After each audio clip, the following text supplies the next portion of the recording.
Bonjour, c'est Jacqueline. Donc, je vais répondre aux questions. Donc, le premier, c'est ressentez-vous l'urgence de la crise climatique dans votre vie quotidienne?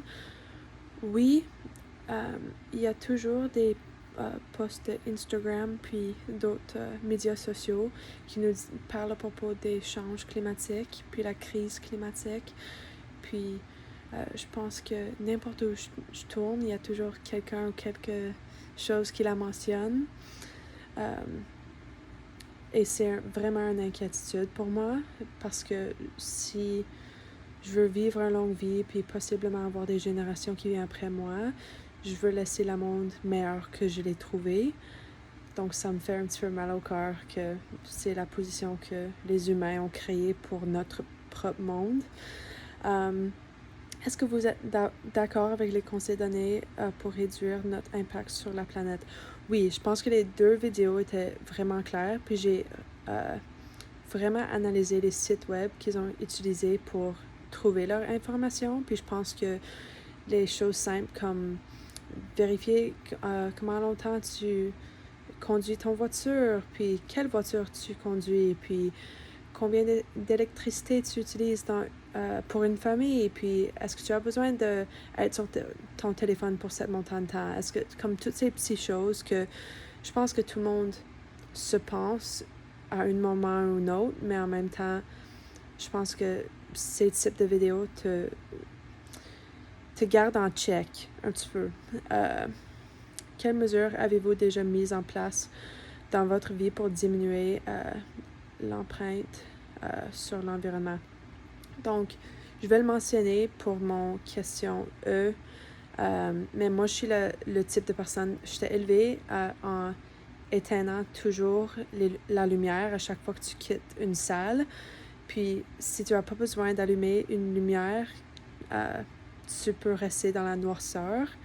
Ça, c'était la plus grande impact. Ça, puis aussi quand je grandissais, il y avait beaucoup de personnes qui parlaient de les choses qui travaillent avec la motion, comme on dirait en anglais, like motion censored, pour essayer d'éliminer le gaspillage d'électricité, puis des choses comme ça. Donc, ma famille l'a implémenté dans notre maison, puis l'avait essayé de le faire plus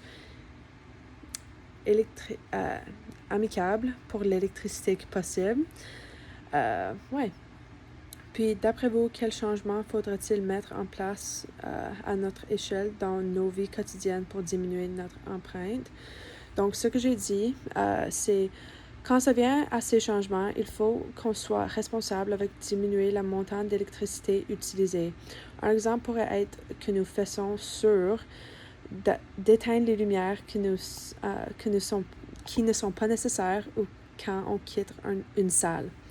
Minimiser mon temps sur mon cellulaire et explorer m'aide à reconnecter avec le monde hors de la technologie. Autre manière d'être aussi neutre au carbone que possible est que tu prennes l'option de covoiturage ou que tu prennes la transportation publique pour minimiser les émissions. C'est important que nous gardions les conséquences globales dans l'arrière de notre conscience à tout temps. Puis, question F. D'après vous, quel changement devrait être mis en place globalement, mondialement, pour diminuer l'empreinte des hommes sur l'environnement? Donc, j'ai dit, il faut que nous fassions des changements globaux, mais ça commence avec les changements individuels. Si tout le monde puisse faire leur partie du changement, du grand mouvement puisse vraiment commencer. La vie quotidienne doit être le fixe de points pour chaque changement fait pour protéger la couche d'ozone. Nous devions utiliser des sites web comme ceux mentionnés.